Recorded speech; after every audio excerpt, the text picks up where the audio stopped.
Hey guys, tonight, we're heading back to the Wild West, but not for gunfights or gold. No, tonight, you're getting up before dawn, grabbing the shovel, and doing what nobody else wants to do. If you enjoy these sleep-friendly history videos, feel free to like and subscribe. Leave a comment letting me know where you're watching from and what time it is where you are.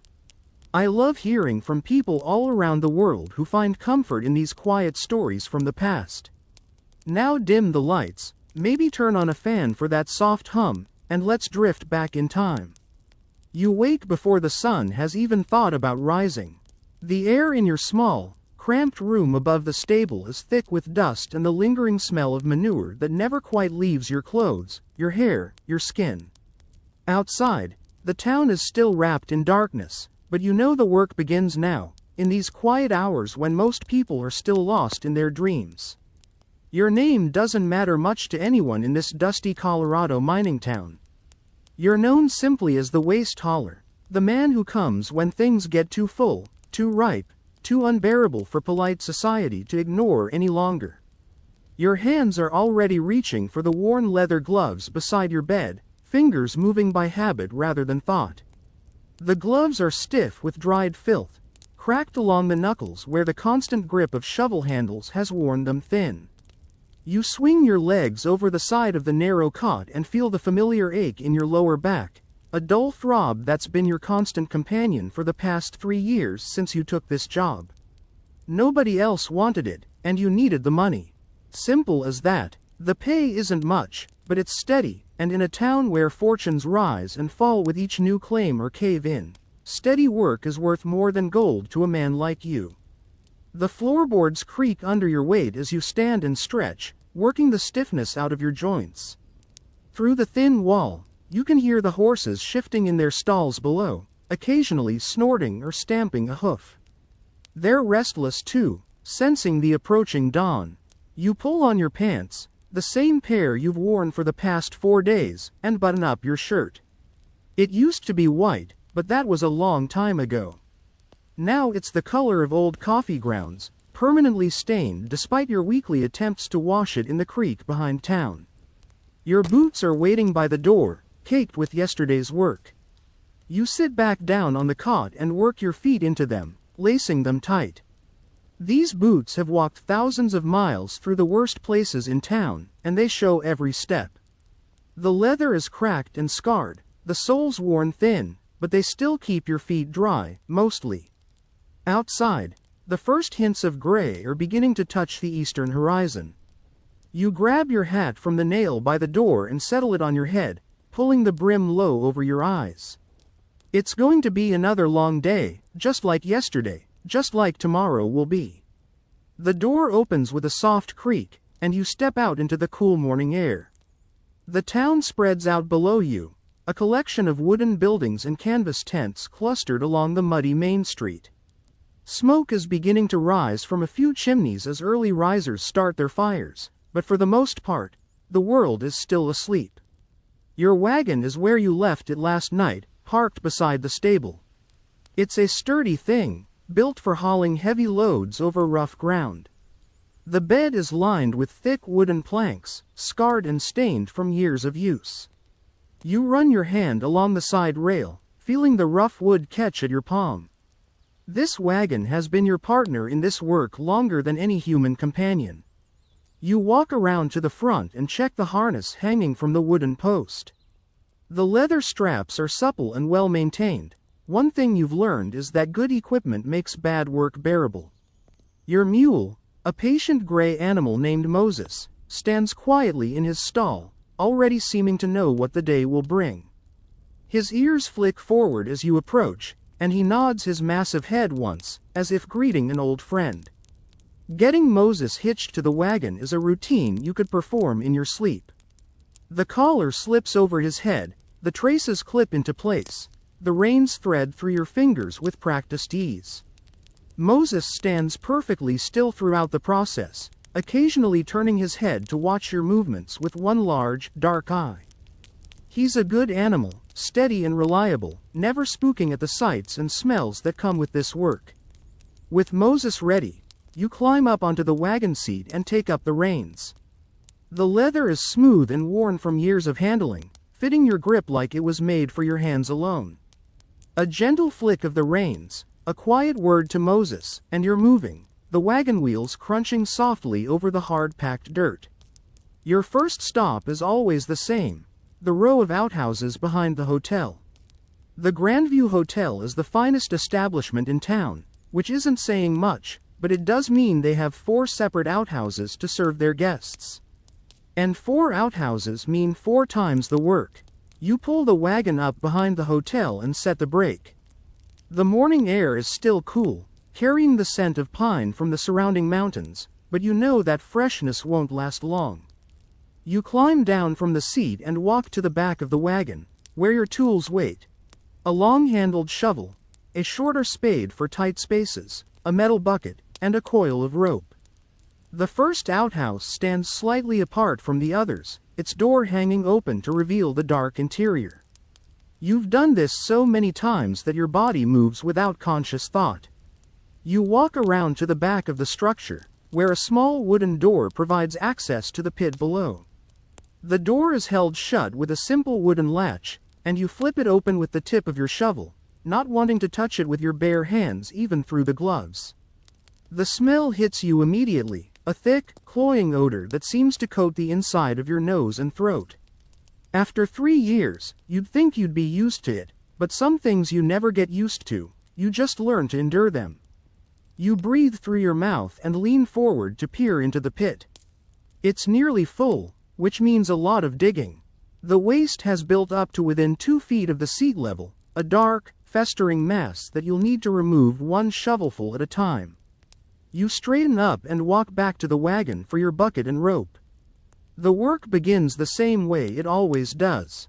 You lower the bucket into the pit on the rope, let it settle into the waste, then pull it up, muscles straining against the weight. The bucket comes up heavy and dripping, and you carry it carefully to the wagon, trying not to splash any of the contents on yourself or the ground. Each bucketful goes into a large wooden barrel in the wagon bed, and each barrel, when full, weighs nearly 100 pounds. The sun climbs higher as you work, and with it comes the heat. Sweat begins to bead on your forehead and trickle down your back, mixing the salt taste in your mouth with the constant, overwhelming smell of human waste. Your shoulders ache from the repetitive lifting, and your hands, even protected by the thick gloves, begin to burn with the strain of gripping the rope. Bucket after bucket, you empty the pit. Sometimes the bucket comes up easily, the waste liquid enough to pour smoothly. Other times it's thick and clinging, requiring you to scrape the sides of the bucket with your shovel to get it all out. The worst is when you hit pockets of older waste, stuff that's been sitting at the bottom of the pit for months, fermenting in the heat. That comes up black and tarry, with a smell so intense it makes your eyes water. By the time you finish the first outhouse, the sun is fully up and the town is beginning to stir. You can hear voices from the hotel, the clatter of dishes being prepared for breakfast, the sound of someone chopping wood. Normal sounds of normal people starting their normal day, while you stand behind an outhouse with waste-covered gloves and sweat stinging your eyes. The second outhouse is in worse condition than the first. The pit is not only full but overflowing, waste seeping out around the base of the structure and creating a muddy, stinking puddle that you have to work around. You spend extra time here, not just emptying the pit but cleaning up the spillage, using your shovel to scrape the contaminated soil into your bucket and haul it away. Your back is really starting to hurt now, a sharp pain that shoots from your lower spine down into your left leg every time you bend to lift another bucket. You pause occasionally to straighten up and press your hands against your back, trying to work out the knots, but the relief never lasts long. There's too much work left to do. The third outhouse pit has a broken board at the bottom, which means some of the waste has leaked out into the surrounding soil. You have to dig deeper here, going down past the original pit boundaries to remove the contaminated earth. The digging is harder work than the bucketing, requiring you to get down on your knees and scrape at the packed soil with your spade. Your knees are soaked through within minutes, the moisture seeping through your pants and chilling your skin despite the growing heat of the day. The smell down here, closer to the source, is so intense it makes you dizzy. You have to stop several times to climb back up to ground level and breathe cleaner air, but each time you go back down, the smell seems worse. By the time you finish the hotel's outhouses, the sun is high overhead and your wagon is loaded with 6 full barrels. Moses stands patiently in the traces, occasionally swishing his tail at flies, but otherwise showing no signs of impatience. He's learned, as you have, that this work takes the time it takes. Your next stop is the row of businesses along Main Street. The general store, the barber shop, the assayer's office, and the saloon all have outhouses that need regular attention. The saloons is always the worst, not just because of the volume of use but because of what gets thrown down there along with the usual waste. Broken bottles, food scraps, sometimes things you don't want to think about too closely. You pull the wagon up to the alley behind the general store and begin the process again. This pit isn't as full as the hotels were, but it's been neglected longer, and the waste has had time to ferment and thicken.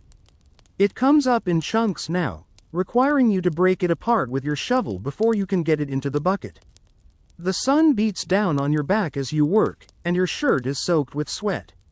The straw hat provides some shade for your face, but your hands, even covered by gloves, are starting to blister from the constant friction of the rope and shovel handles. You can feel each blister forming, small spots of heat and pain that will be raw wounds by the end of the day. A group of children wanders into the alley, attracted by the sight of your wagon and the novelty of watching someone work. They keep their distance, but you can hear them whispering to each other, probably daring one another to get closer.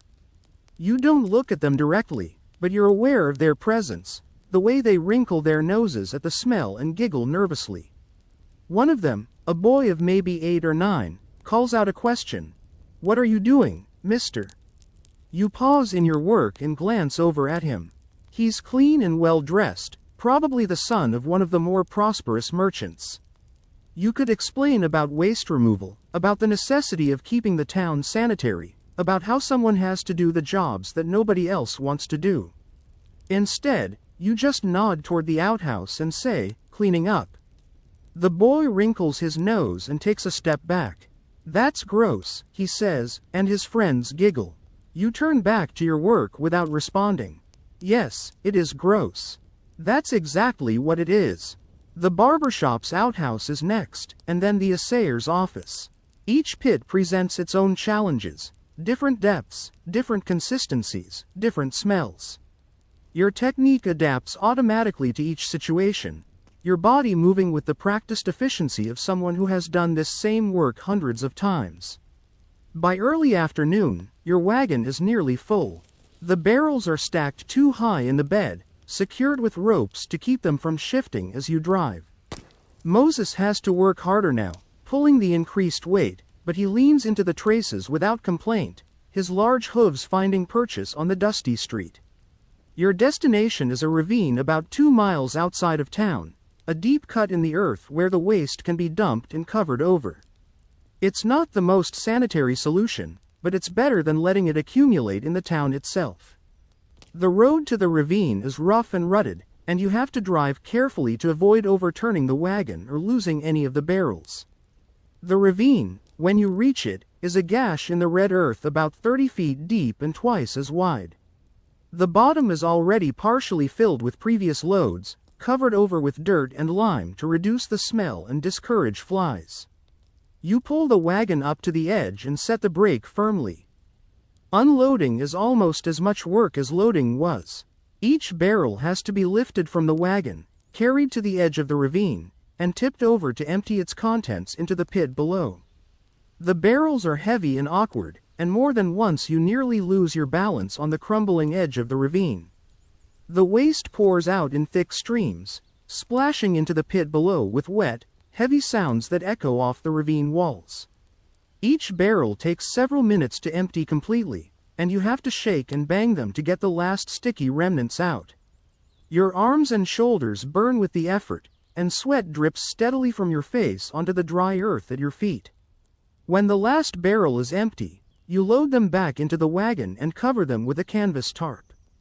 The return trip to town is easier with the lighter load, but you're exhausted now, every muscle in your body aching from the day's work. Moses seems to sense your fatigue and picks up his pace slightly, eager to get back to his stall and his evening feed. Back in town, the afternoon is winding down into evening. People are finishing their work for the day, heading home to families and hot dinners. You still have hours of work ahead of you. The barrels need to be cleaned, the wagon needs to be washed down, Moses needs to be unhitched and fed and watered. You pull into the stable yard and begin the process of cleaning your equipment. The barrels get scrubbed with lye soap and hot water, inside and out, until they're clean enough to use again tomorrow. The wagon bed gets the same treatment, and then you turn the hose on yourself, washing the day's filth from your clothes and skin as best you can. The water is cold and feels good on your overheated skin, but it doesn't really get you clean. The smell seems to have penetrated too deeply for mere water to remove. You've tried everything over the years: lye soap, vinegar, even bathing in tomato juice when someone told you it would help. Nothing really works. The smell becomes part of you, marking you as surely as a brand marks cattle. Moses gets unhitched and led to his stall, where fresh hay and oats are waiting. You spend a few minutes brushing him down, working the dust and sweat from his coat, checking his hooves for stones or cuts. He's earned his care and then some, and you never skimp on taking care of him. Good animals are hard to find, and Moses is the best. By the time you finish with Moses and put away your tools, the sun is setting behind the mountains, painting the sky in shades of red and gold. Your small room above the stable feels like a palace after the day you've had. You climb the narrow stairs slowly, each step a conscious effort, and push open the door. Inside, you peel off your work clothes and drop them in a corner. They'll need to be washed again soon, but tonight you're too tired to care. You pour water from a pitcher into a basin and wash your face and hands, the water turning dark with the day's accumulated grime. Your dinner is simple: bread and cheese and a piece of dried meat, washed down with water from a jug you filled at the well this morning. You eat sitting on the edge of your cot, too tired to stand, barely tasting the food. Your hands shake slightly as you lift the water jug to your lips, fatigue making even simple movements difficult. Outside, the town is settling into evening. You can hear laughter from the saloon, the sound of a piano playing a waltz, horses walking past on the street below. Life going on as it always does, people enjoying their evening while you sit alone in your small room, smelling of waste and exhaustion. You don't think about tomorrow, or next week, or next year. Those thoughts are too heavy for a mind as tired as yours. Instead, you focus on the immediate: the softness of the cot beneath you, the cooling air coming through the small window, the way your body slowly relaxes as you lie back and close your eyes. Sleep comes quickly, as it always does after days like this. Your dreams, when they come, are simple and quiet: images of clean water, fresh air, hands that don't ache. Nothing dramatic or exciting, just the small comforts that make life bearable. The sound of water dripping slowly into a bucket is what wakes you. Not the harsh clang of an alarm or the crow of a rooster, but the soft, rhythmic plink plink plink of water finding its way through the roof of the laundry shed where you sleep. It's still dark outside, but your body knows it's time to begin another day.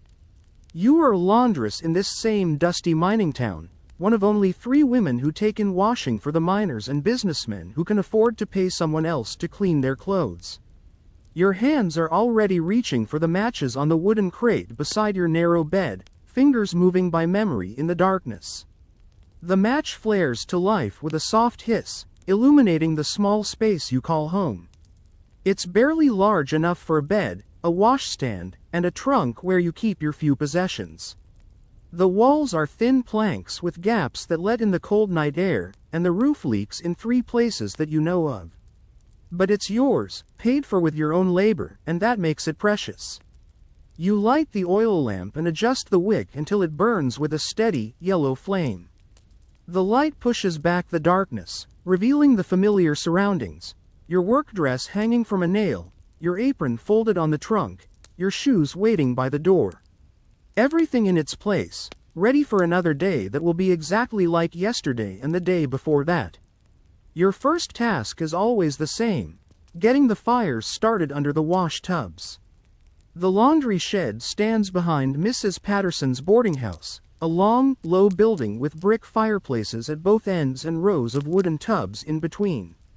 The work begins before dawn because that's the only way to get everything done before the day grows too hot to bear. You pull on your work dress, a sturdy brown cotton that has been patched and repatched until it's more patches than original fabric. The apron goes over it, the strings tied tight around your waist. Your shoes are men's boots, too big for your feet but the only ones you could afford. You stuff newspaper in the toes to make them fit better. Outside, the air is crisp and clean, carrying the scent of pine and sage from the mountains. In a few hours, that clean air will be thick with steam and soap fumes, but for now, you breathe it in deeply, savoring these few moments of freshness. The laundry shed is cold and dark, filled with the lingering smells of yesterday's work, soap and starch and the mustiness of damp fabric. You move through the space by memory, lighting another lamp and carrying it to the first fireplace. The kindling is stacked neatly beside the hearth, thin strips of pine and oak that will catch quickly and burn hot. Building a fire is one of the skills you've perfected over the past 2 years since you started this work. The kindling goes in first, arranged in a careful pyramid that will allow air to flow through and feed the flames. Then paper, then larger pieces of wood, each layer planned and placed with precision. A single match, touched to the paper, and the fire springs to life with a soft whoosh. The second fireplace gets the same treatment, and then you begin the process of filling the wash tubs. Each tub holds about 15 gallons of water, and there are 8 tubs in all. The water comes from a well behind the shed, hauled up bucket by bucket and carried to the tubs. Your arms and back already know the weight of those buckets, the strain of lifting and carrying and pouring, over and over again. The first bucket of the day is always the hardest, your muscles stiff from sleep and the cold morning air. You lower the bucket into the well and hear the splash as it hits the water far below. The rope runs through your hands as you let it sink, and then you begin to pull, hand over hand, the full bucket slowly rising through the darkness. Water sloshes over the sides as you lift the bucket out of the well, soaking your skirt and shoes. It's cold, so cold it makes your teeth ache, but you know that in an hour or two you'll be grateful for any relief from the heat. You carry the bucket to the first tub and pour it out, the water hitting the bottom with a hollow, echoing sound. Bucket after bucket, you fill the tubs. Your hands, rough and calloused from months of this work, begin to ache from gripping the rope and bucket handle. Your back protests each time you lift a full bucket, and your shoulders burn with the repetitive motion. But this is just the beginning. The real work hasn't even started yet. By the time the tubs are full, the fires have heated the water to a good temperature for washing. Not hot enough to scald, but warm enough to dissolve the soap and loosen the dirt from the clothes. You test each tub with your bare hand, feeling for that perfect balance between hot and comfortable. Your first load of the day is waiting in baskets beside the door, shirts and pants and undergarments from the hotel guests, stained with travel dust and sweat and things you try not to think about too closely. Each piece needs to be sorted, examined, and treated according to the type of fabric and the severity of the stains. The white shirts go into the hottest water with a generous helping of lye soap. The soap burns your hands even through the water, leaving them red and raw, but it's the only thing that will get the shirts truly clean. You work each shirt against the washboard, rubbing the fabric up and down the ridged metal surface, working the soap deep into the fibers. The sound of washing fills the shed, the splash of water, the scrape of fabric against the washboard, the soft plop of soap bubbles breaking on the surface. It's rhythmic and hypnotic, and you fall into the rhythm without thinking, your body moving in the patterns it has learned through countless repetitions. Some stains require special attention. Blood needs cold water and salt. Grease needs to be scraped off first, then treated with lye soap and hot water. Mud has to be allowed to dry completely, then brushed off before washing. You've learned these techniques through trial and error, ruining more than a few garments in the process, but now you know by sight what each stain needs. Your hands are constantly wet, constantly moving through hot, soapy water. The skin becomes soft and wrinkled, then red and irritated, then finally develops a kind of numbness that makes it hard to feel small objects. You've lost needles and buttons in the wash water because your fingers can't feel them anymore.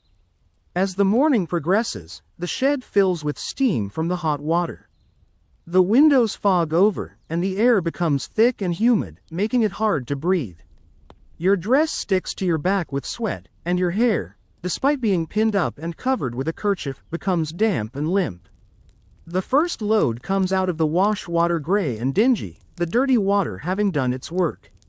You lift each piece with a wooden paddle, being careful not to splash the dirty water back onto the clean fabric. The clothes go into a second tub for rinsing, then a third for a final rinse, then into baskets to be carried outside. Hanging clothes is an art that requires skill and planning. Shirts need to be shaken out and hung by the shoulders to prevent stretching. Pants hang by the waistband. Undergarments, for modesty's sake, hang on lines hidden behind sheets. Everything needs to be arranged so that air can circulate freely and the sun can reach all surfaces. The clotheslines stretch across the yard behind the laundry shed, a network of ropes strung between wooden posts. On busy days, every inch of line is filled with drying clothes, creating a maze of white and brown and blue fabric that snaps and flutters in the wind like prayer flags. Your second load of the day comes from the saloon. Bar towels stained with whiskey and beer, shirts that reek of tobacco smoke and sweat, aprons crusted with food and other substances you don't want to identify. This laundry requires stronger soap and hotter water, and the smell that rises from the wash tubs makes your eyes water. The bar towels are the worst. They're used to wipe up spills, clean glasses, and occasionally staunch bleeding from bar fights. They come to you stiff with dried beer and whiskey, reeking of alcohol and vomit. Each one has to be soaked separately, scrubbed by hand, and then boiled in the hottest water you can manage. Your third load comes from the mining camp.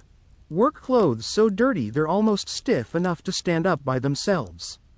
The fabric is embedded with rock dust and clay, stained with machine oil and sweat, torn in places from contact with sharp rocks and metal. These clothes can't be simply washed. They have to be beaten, scraped, and scrubbed until your arms ache. You use a wooden paddle to beat the worst of the dirt out of the mining clothes, hanging them on a line and pounding them with rhythmic strokes that echo across the yard. Dust rises in clouds with each blow, making you cough and squint your eyes. Your arm burns with the repetitive motion, but it's the only way to get the embedded dirt loose enough to wash out. The sun climbs higher as you work, and the heat in the shed becomes almost unbearable. The steam from the hot water combines with the natural heat of the day to create an atmosphere like a Turkish bath. Your dress is soaked with sweat, and your hair has escaped from its pins to hang in damp strands around your face. You take breaks when you can, stepping outside to breathe the cooler air and drink water from the dipper in the bucket by the door. But the breaks can't be long. There's too much work to do, and the clothes won't wash themselves. Each minute spent resting is a minute that extends the workday into the evening. By midday, the first loads of clothes are dry and ready to be taken down from the lines. You move through the maze of hanging fabric, checking each piece for dryness and folding it carefully as you remove it from the line. Proper folding is crucial. Wrinkled clothes mean more work with the irons later. The ironing is done on a table set up in the shade of the boarding house porch. The irons are heavy pieces of metal that heat on a small stove, and you have to test each one carefully to make sure it's hot enough to press out wrinkles but not so hot that it scorches the fabric. You've ruined shirts before with irons that were too hot, and you can't afford to replace damaged clothing. Each shirt requires careful attention. The collar pressed flat, the sleeves smoothed out, the body of the shirt laid flat and pressed with long, even strokes. Your right arm, the one that holds the iron, develops a constant ache from the weight and the repetitive motion. The heat from the iron radiates up your arm and across your chest, adding to the day's accumulated heat. The afternoon brings more washing. Another load from the hotel, personal items from some of the town's more prosperous citizens, delicate items that require special care and gentle handling. A silk blouse that has to be washed in cool water with special soap. Lace curtains that need to be stretched on wooden frames to dry properly. A woolen coat that has to be brushed and aired rather than washed. Your hands are raw now, the skin cracked and bleeding in places from the constant contact with soap and hot water. You wrap them in strips of cloth when you can, but the cloth gets wet and slips off, and you need your bare fingers to feel the fabric and judge the water temperature. As evening approaches, you begin the process of cleaning up the shed. The wash water, now gray and scummy with soap and dirt, has to be carried out bucket by bucket and dumped in the drainage ditch behind the building. The tubs have to be scrubbed clean, the washboards cleaned and put away, the fires banked for the night. Your last task is counting the day's earnings. Each piece of laundry has a set price. 5 cents for a shirt, 3 cents for undergarments, 10 cents for a coat or dress. You keep careful track in a small notebook, noting what you washed for whom and what you charge. At the end of the day, you count the coins in your apron pocket, making sure the total matches your records. Today's take is 67 cents, a good day by your standards. Enough to pay for your room and board, with a little left over to save toward the sewing machine you hope to buy someday. The coins are heavy in your pocket as you climb the stairs to your small room, a tangible reminder of the day's work. Your evening meal is bread and butter and a cup of tea, eaten while sitting on your bed and looking out through the small window at the town settling into dusk. Your hands shake slightly as you lift the teacup to your lips, exhaustion making even simple movements difficult. Outside, you can hear the sounds of evening. Voices from the saloon, a dog barking somewhere, the creak of wagon wheels on the street.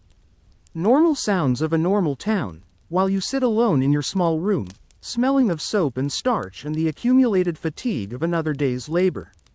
You don't undress completely for bed. It's too much effort to remove all your clothes and then put them back on in a few hours. Instead, you loosen your shoes and your apron strings, and lie down on top of the thin blanket. Your hands throb with a dull, steady pain, and your back aches from bending over the wash tubs all day.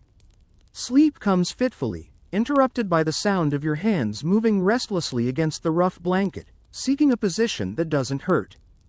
Your dreams are filled with the sound of water and the rhythm of scrubbing, your sleeping mind unable to let go of the day's repetitive motions.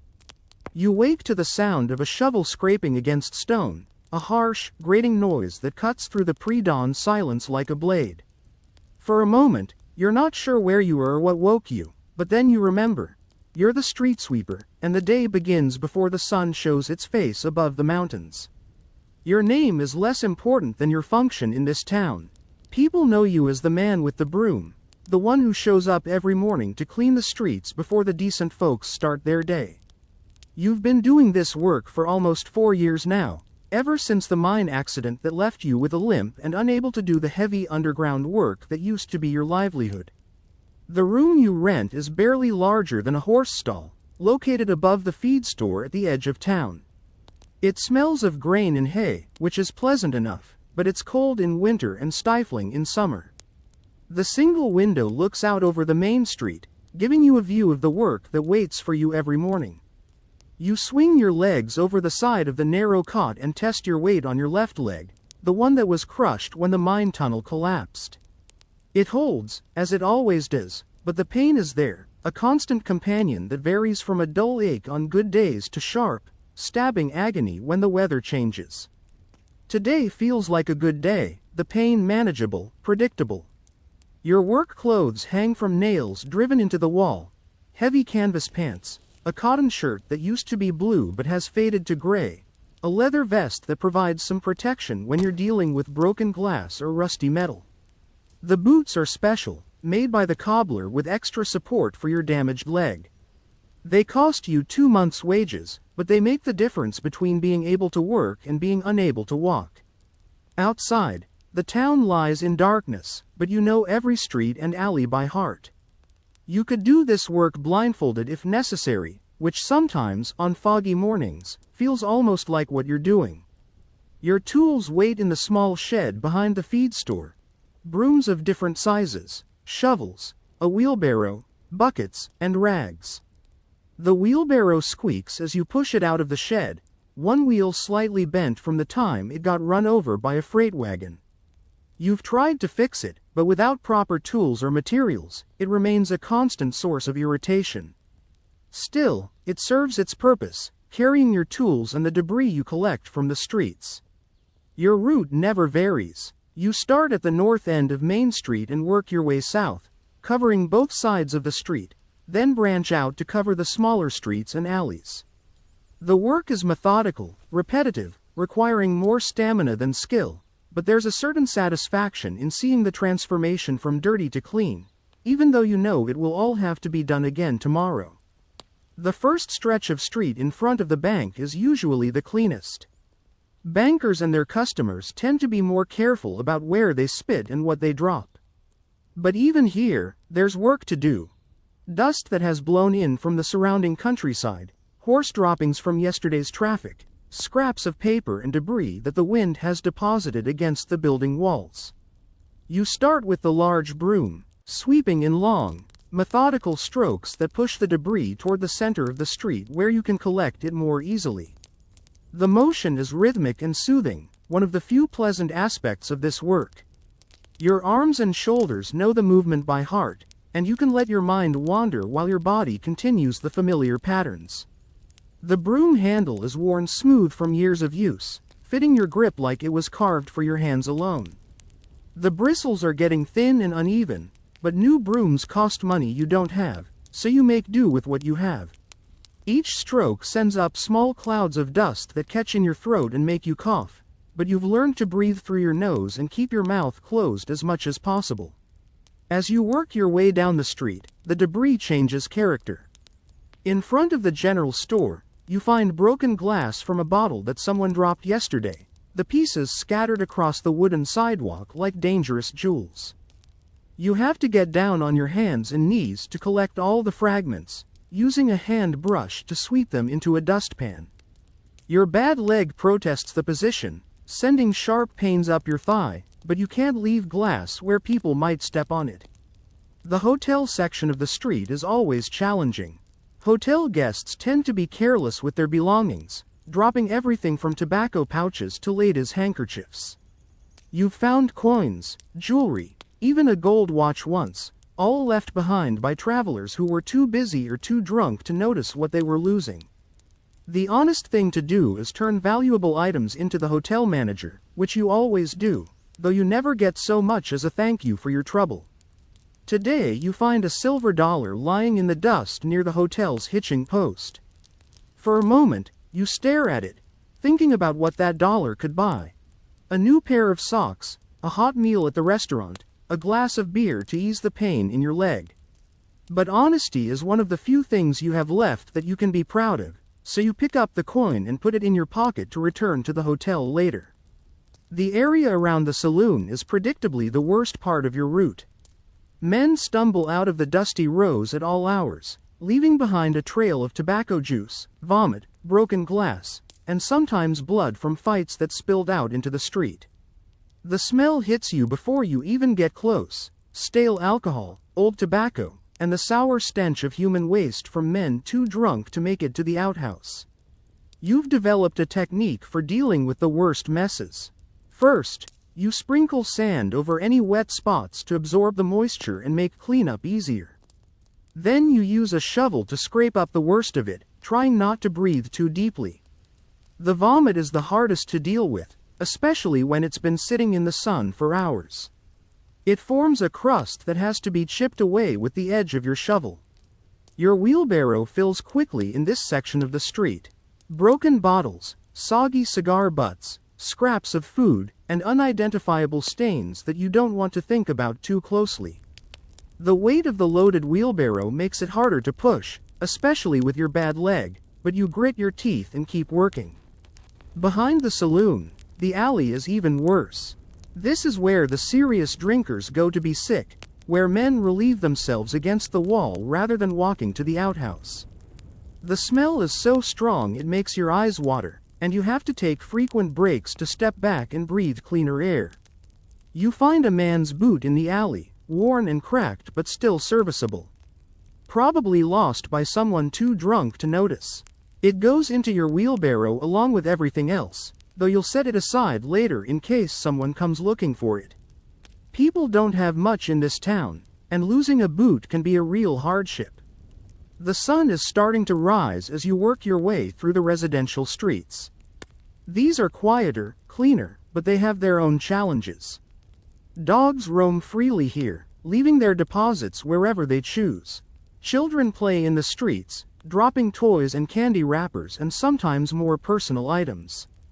You've learned not to examine too closely what you're cleaning up in front of the houses where families live. Mrs. Henderson's house always has the neatest yard, but even there you find work to do. Leaves that have blown in from her neighbor's tree, dust that has settled on her front steps, occasionally a dead bird that needs to be removed. She sometimes comes out to thank you for your work, one of the few people in town who acknowledges what you do. The bakery section requires special attention. The baker, Mr. Schmidt, starts work early, and by the time you reach his shop, the smell of fresh bread is already beginning to fill the air. But outside his shop, there's flour dust that has blown out when he opens his doors, sometimes spilled ingredients that attract ants and other insects. The work here is lighter, but it requires more care to avoid tracking flour dust to other parts of the street. You take a brief rest here, leaning against your broom and breathing in the smell of baking bread. It reminds you of your mother's kitchen, back when you were young and whole and had a different life ahead of you. For a moment, the pain in your leg and the ache in your back fade away, replaced by memories of warm kitchens and fresh bread and the feeling of being cared for. But the rest can't last long. There's too much work still to do, and the sun is climbing higher. Soon the streets will be full of people starting their day, and they don't want to see the man with the broom reminding them of the mess they made the night before. The barber shop is next, and here you find hair clippings that have blown out the door, mixed with dust and occasional drops of blood from customers who got too close to the razor. The hair is surprisingly difficult to sweep up, clinging to the broom bristles and floating in the air when you try to collect it. You have to wet the broom to get it to stick together enough to shovel into your wheelbarrow. Your bad leg is really starting to hurt now, the constant walking and stooping taking its toll. You pause to rest against a hitching post, pressing your hand against your thigh and trying to massage some of the pain away. The leg will never be right again. The doctor told you that after the accident, but some days it feels almost normal. Today is not one of those days. The final section of your route takes you past the church and the school. The churchyard is usually clean, the congregation being generally respectful of their surroundings, but the schoolyard is a different story. Children are messy by nature, and the area around the school building is littered with scraps of paper, broken pencils, apple cores, and the occasional forgotten book or slate. You take special care with the school area, knowing that children will be playing here later in the day. Any broken glass gets carefully collected, any sharp objects get removed, any suspicious stains get scrubbed away with water from your bucket. It's extra work, but children deserve a clean, safe place to play. By the time you finish your route, the sun is well up and the town is beginning to stir. You can see lights in windows, smoke rising from chimneys, the first early risers stepping out to start their day. Your wheelbarrow is full to overflowing with the debris of yesterday's activities, and your back aches from the constant bending and lifting. The dump is located at the edge of town, a natural depression in the land where refuse can be thrown and occasionally burned. The path to the dump is rough and uneven, making it difficult to push the heavy wheelbarrow, especially with your bad leg. You have to stop several times to rest and adjust your grip on the handles. At the dump, you tip the wheelbarrow and let the contents spill out onto the growing pile of refuse. Paper, glass, organic waste, and unidentifiable debris mixed together in a heap that attracts flies and gives off a smell that's almost as bad as the outhouse pits. You try to hold your breath while you work, but the smell seems to seep through your pores. The trip back to town with the empty wheelbarrow is easier physically, but harder mentally. You know that even as you're returning, people are already beginning to dirty the streets you just cleaned. By tomorrow morning, it will look like you never worked at all. Sometimes the futility of it weighs on you more than the physical pain. Back in town, you return your tools to the shed and take a moment to rest. Your leg throbs with a steady, pulsing pain, and your back feels like someone has been beating it with a stick. Your hands are covered with cuts and scrapes from handling broken glass and rough debris, and your clothes are dusty and stained despite your efforts to stay clean. Your payment for the day's work is waiting in an envelope under a stone beside the shed door. 50 cents, the same as every day, paid by the town council from a fund collected from local businesses. It's not much, but it's steady, and in a place where mining claims can go bust overnight, steady work is precious.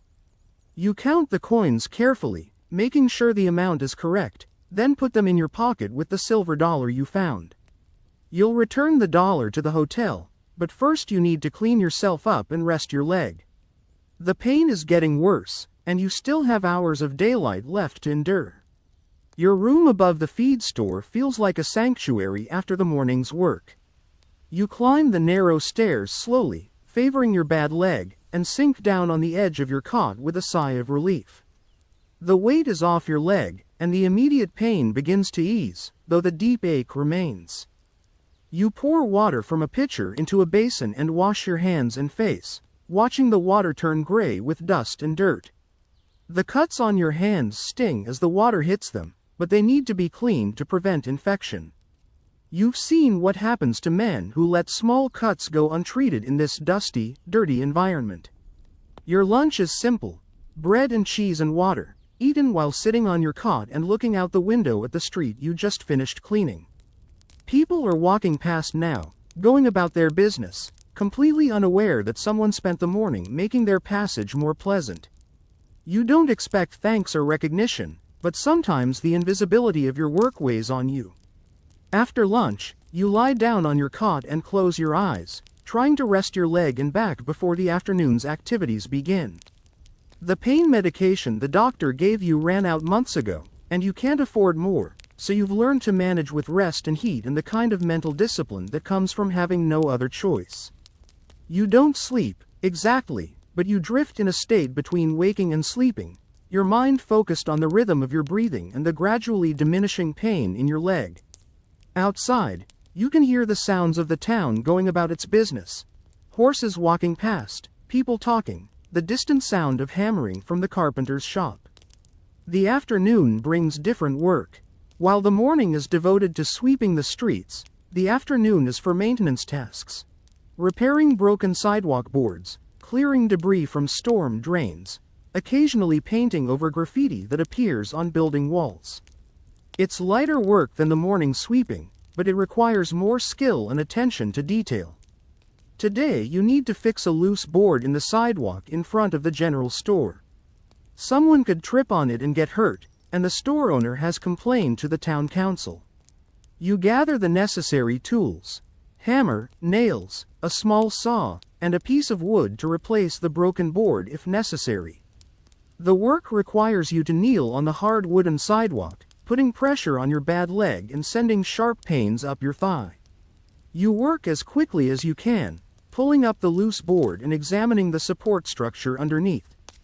The wood is old and dry, cracked from the constant cycle of heat and cold, wet and dry that characterizes this high desert climate. You manage to secure the board with new nails, driving them deep into the underlying support beams. Each blow of the hammer sends vibrations through your arms and shoulders, and the sound echoes off the building walls. People walking past give you a wide berth, but no one stops to comment on your work or offer assistance.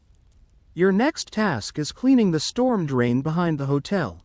The drain is clogged with debris from the last rain, and water is backing up, creating a muddy mess that guests have complained about. You have to remove the metal grate and reach down into the drain to pull out leaves, paper, and other materials that have washed down from the street. The work is unpleasant, requiring you to reach deep into the dark, smelly drain and pull out handfuls of decomposing organic matter. Your hands and arms get covered with mud and slime, and the smell is strong enough to make you gag. But the drain needs to be clear before the next rain, or the flooding will be even worse. As the afternoon wears on, your leg pain increases, and you find yourself moving more slowly, taking more frequent breaks. The morning's work was hard enough, but the afternoon tasks require more bending and kneeling, putting additional stress on your damaged leg. You grit your teeth and keep working, but every movement is a conscious effort. Your final task of the day is returning the silver dollar to the hotel manager. You wash your hands as thoroughly as possible and smooth your hair before entering the hotel lobby. The manager is behind the front desk, a well-dressed man who looks up from his paperwork with barely concealed irritation when he sees you. You explain about finding the coin in the street and place it on the polished wooden counter. The manager examines it briefly, then nods and makes a note in his ledger. No thanks, no recognition of your honesty, just a curt nod and a return to his paperwork. You turn and walk out, your boots echoing on the polished floor. The sun is setting as you make your way back to your room, painting the sky in shades of red and gold that reflect off the mountains surrounding the town. It's beautiful, but you're too tired and sore to appreciate it fully. Your leg throbs with each step, and your back feels like it's on fire. Climbing the stairs to your room requires all your remaining strength. You pull yourself up using the handrail, each step a monumental effort. By the time you reach your door, you're breathing heavily and sweating despite the cooling evening air. Inside, you collapse onto your cot without bothering to remove your boots. Your leg is throbbing now, the pain so intense it makes you nauseous. You lie perfectly still, trying to find a position that doesn't hurt, but every movement sends fresh waves of pain through your damaged limb. Your dinner consists of the last of your bread and a cup of water. You're too tired to go to the restaurant, and besides, you need to save your money for necessities like rent and boots. The bread is stale and hard, but you soften it with water and eat it slowly, trying to make it last. As darkness falls, you finally remove your boots and work clothes, hanging them on the nails where they'll be ready for tomorrow's work. Your leg is swollen and hot to the touch, and you know it will be worse in the morning. But there's nothing to be done about it except rest and hope. You lie down on your cot and pull the thin blanket over yourself, trying to find a position that doesn't put pressure on your leg. Outside, you can hear the sounds of the town settling into evening. Music from the saloon, voices from the hotel, the distant sound of a dog barking. Normal sounds of normal people ending their normal day. Sleep comes slowly, interrupted by waves of pain from your leg and the knowledge that tomorrow will bring the same work, the same pain, the same invisible contribution to keeping the town clean and safe. But eventually, exhaustion wins, and you drift off into dreams of walking without pain, of streets that stay clean, of work that's noticed and appreciated. You wake to the sound of your own coughing, a harsh, rattling sound that seems to come from deep in your chest. The air in the small room above the tannery is thick with chemical fumes that never quite go away, no matter how many windows you open or how much fresh air you try to let in. Your lungs have been protesting this work for months now, but you need the job, and jobs are scarce for a young man with no particular skills. You are 16 years old, though you feel much older, and you've been working as an apprentice at Mueller's tannery for 8 months now. The work is hard and the pay is small, but it's steady, and Mr. Mueller has promised to teach you the trade if you stick with it. Most apprentices don't last more than a few weeks, driven away by the smell and the harsh chemicals, but you're determined to prove yourself. Your room is directly above the tanning vats, which means you're never really away from the work. The smell of animal hides and the chemicals used to process them permeates everything. Your clothes, your bedding, your hair, even your skin. You've tried washing with strong soap, but the smell seems to have become part of you. The first thing you do every morning is check your hands. The chemicals used in tanning are harsh and caustic, and they've already left their mark on your skin. Your hands are red and cracked, with small sores that won't heal as long as you're constantly exposed to the lime and acid solutions. You wrap them in strips of cloth when you can, but the cloth gets wet and slips off, and you need your bare hands to feel the texture of the hides. Downstairs, the tannery is already warm from the fires that heat the processing vats. Mr. Muller is already at work, a thick-set German man who takes pride in his craft and expects the same dedication from his apprentice. He barely looks up as you enter, just nods toward the pile of fresh hides that arrived yesterday evening. The hides are from cattle slaughtered at the ranch outside town, and they're still fresh enough to smell of blood and meat. Your first task is always the same: washing the hides in cold water to remove the blood and any remaining flesh. The hides are heavy and slippery, and handling them requires strength and careful attention to avoid cuts from the sharp edges. You drag the first hide to the washing tub, a large wooden vessel filled with cold water. The hide is stiff and unwieldy, weighing nearly 50 pounds, and you have to use both hands to maneuver it into the water. The blood washes out in dark red streams, turning the water the color of rust. Each hide needs to be scrubbed thoroughly, both sides, to remove all traces of blood and flesh. You use a stiff brush made of pig bristles, working in circular motions that quickly tire your arms and shoulders. The water is so cold it numbs your hands, but you can't wear gloves because you need to feel the texture of the hide to know when it's clean. The first hide takes nearly an hour to clean properly. You lift it out of the bloody water and carry it to the next station, where it will be treated with lime to remove the hair. The lime solution is caustic and burns your skin on contact, but you've learned to work quickly and keep your hands moving to minimize the exposure. The lime vat is a large wooden tub filled with a solution of water and quicklime. The mixture is milky white and gives off a sharp, acrid smell that makes your eyes water and your nose burn. You lower the hide into the solution, making sure it's completely submerged, then cover the vat with a wooden lid to keep the fumes from escaping. The hides will stay in the lime solution for several days, but your work continues with the hides that have already been processed. These need to be removed from the lime, scraped clean of hair and any remaining flesh, then moved to the next stage of the process. The scraping is hard work, requiring you to stretch each hide over a wooden beam and scrape it with a sharp, curved knife. Your back aches constantly from bending over the scraping beam, and your arms burn from the repetitive motion of the knife. The hair comes off in long strips, mixed with bits of flesh and fat that have to be scraped away. The smell is overwhelming. The sharp chemical smell of the lime mixed with the organic smell of decomposing animal matter. Each hide requires about 2 hours of scraping, and you can only do 3 or 4 in a day before your arms give out completely. Mr. Muller can scrape twice as many, his movements efficient and practiced, but he's been doing this work for 30 years. You're still learning, still building the strength and skill required for the job. The scraped hides go into another vat, this one filled with an acid solution that will remove the lime and prepare the hide for the actual tanning process. The acid is even more dangerous than the lime, capable of burning through skin in seconds if you're not careful. You wear a leather apron and try to keep your face turned away from the fumes, but the acid still finds ways to burn you. Your hands are constantly exposed to the acid, and despite your best efforts, small drops splash onto your skin regularly. Each drop burns like fire, leaving small red marks that take days to heal. Your hands are covered with these marks, a permanent reminder of the hazards of your work. The acid vat requires constant attention.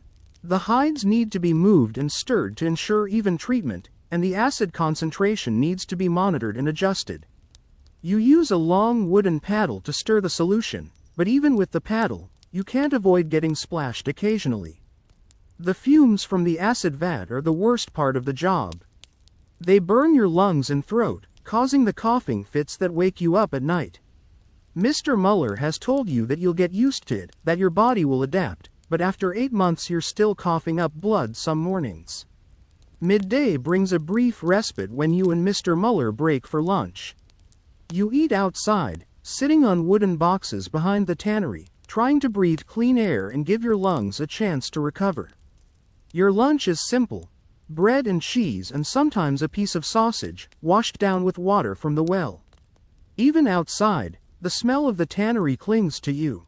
You've noticed that people tend to avoid sitting near you, and you understand why.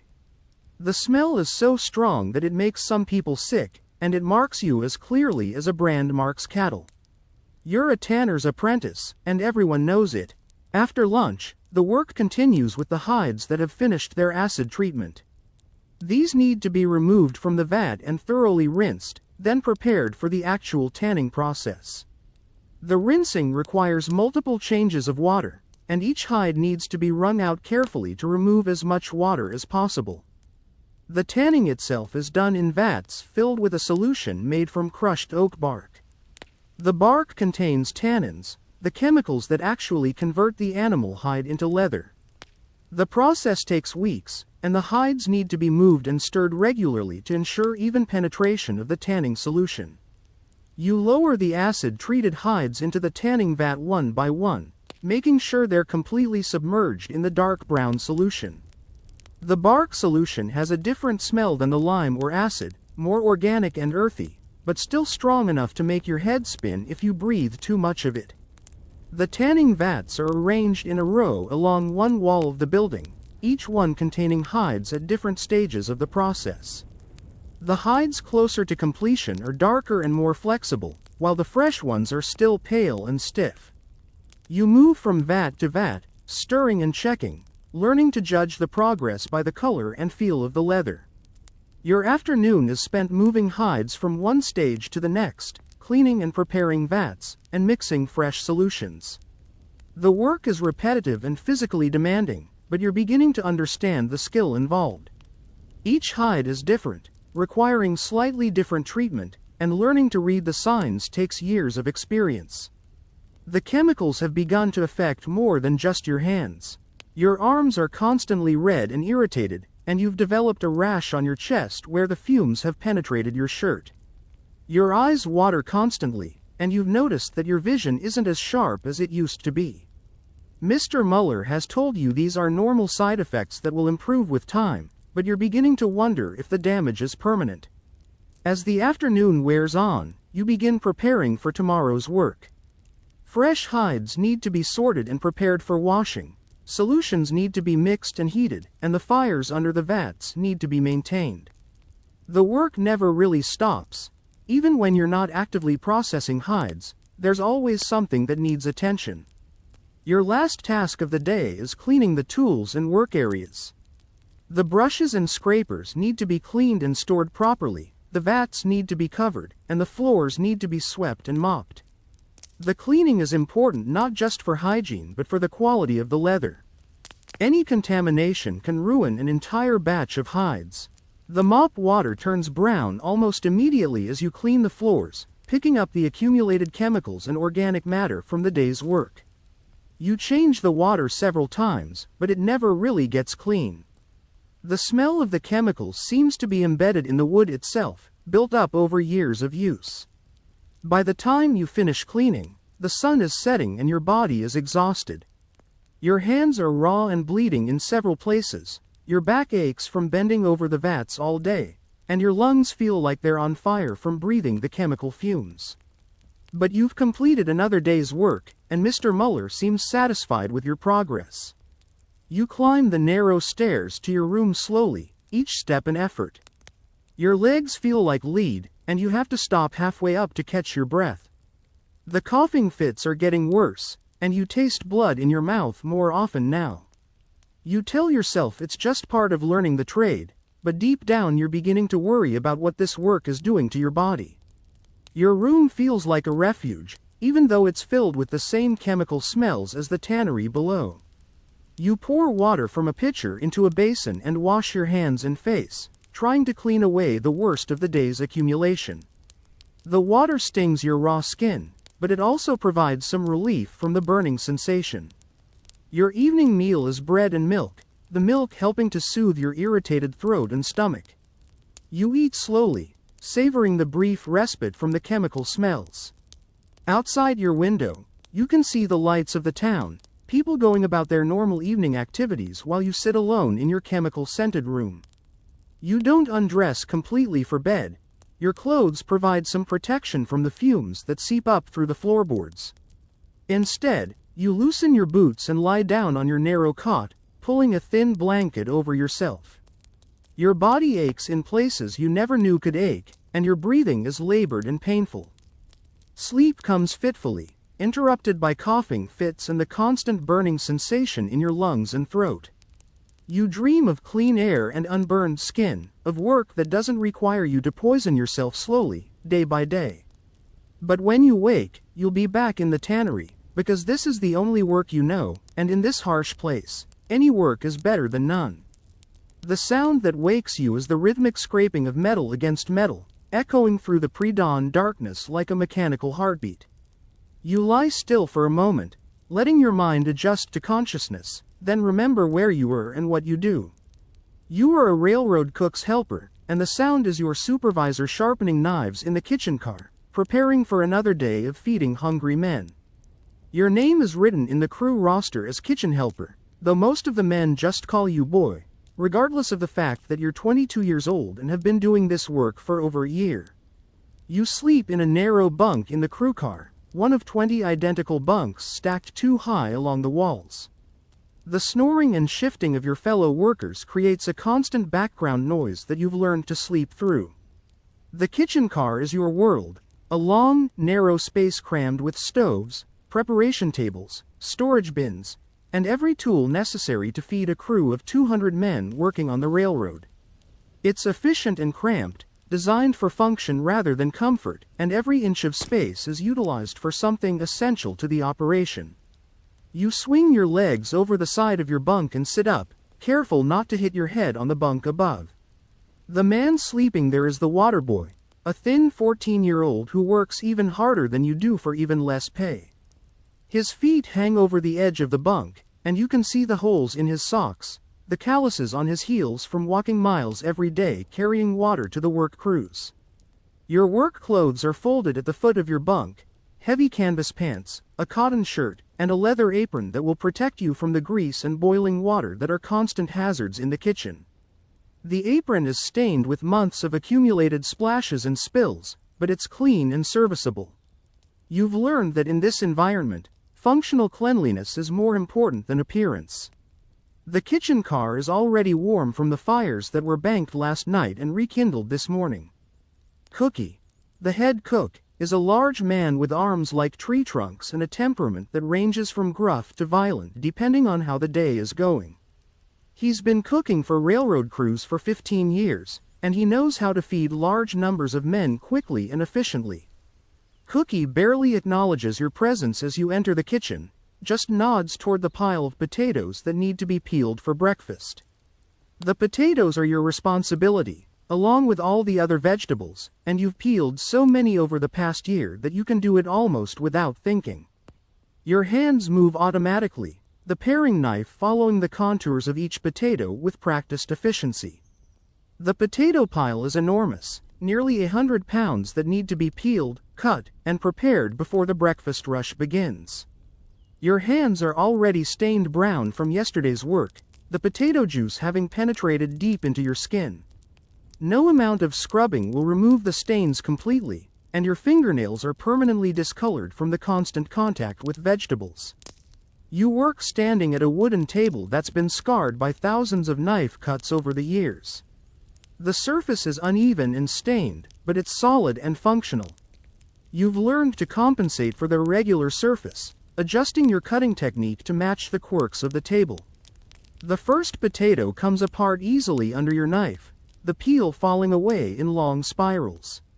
You've developed a rhythm over the months, a steady pace that allows you to work for hours without tiring your hands too much. The key is to keep the knife sharp and let the blade do the work rather than forcing it through the flesh of the potato. As you work, other preparations are happening around you. Cookie is mixing batter for pancakes, his massive hands working the flour and eggs with surprising delicacy. The assistant cook is slicing bacon, the knife moving in steady, even strokes that produce uniform pieces. The bread baker is kneading dough for the day's bread, his arms working rhythmically as he folds and presses the elastic mass. The kitchen fills with the sounds of preparation. Knives chopping, pans clattering, fires crackling under the stoves. It's a symphony of controlled chaos, each person working on their assigned tasks while staying aware of what everyone else is doing. Timing is crucial in feeding large numbers of people, and every task has to be completed at exactly the right moment.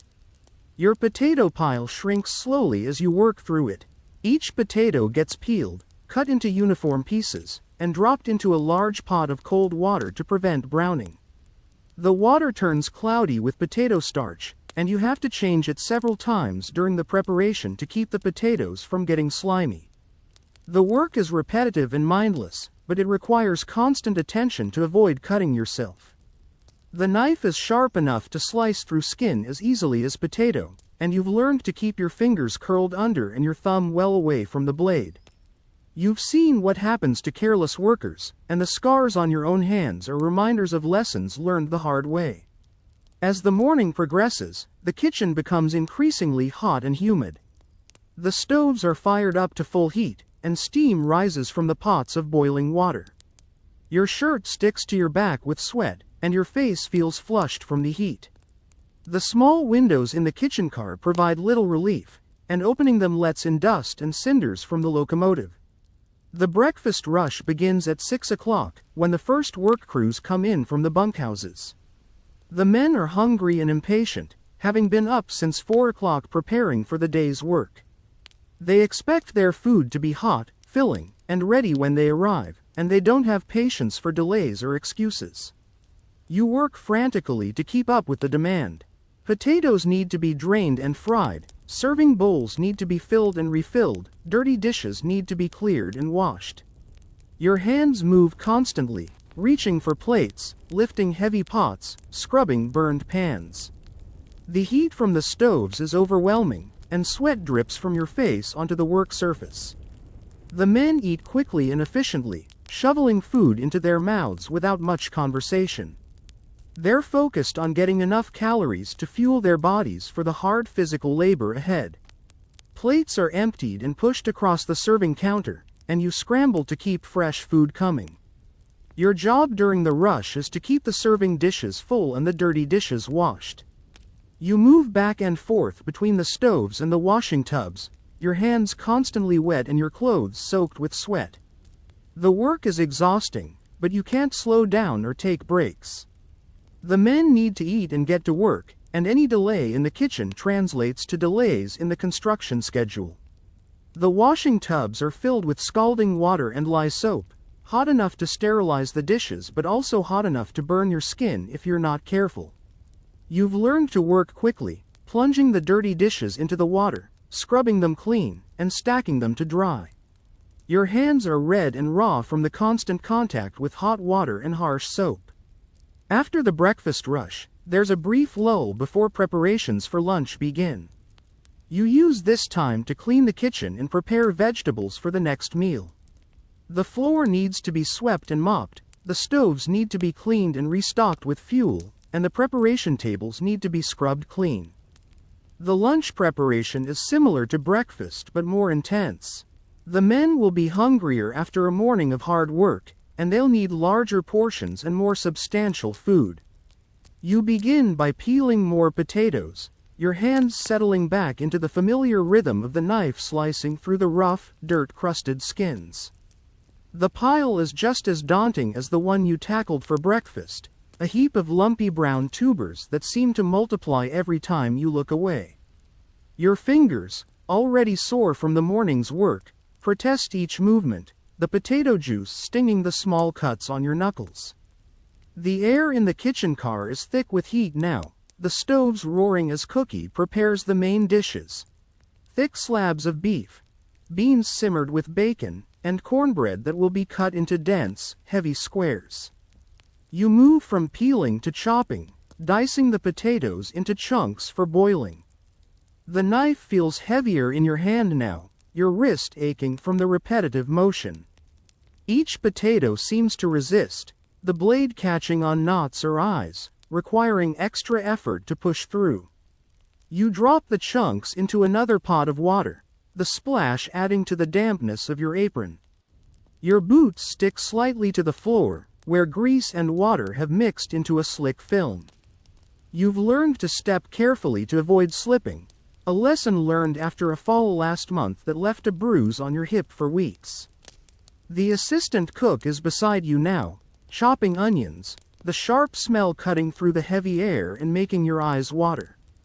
You blink rapidly, trying to focus on your task, but the tears blur your vision, and you have to pause to wipe your face with the back of your hand.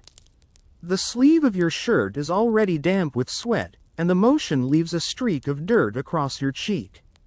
Nobody notices or cares.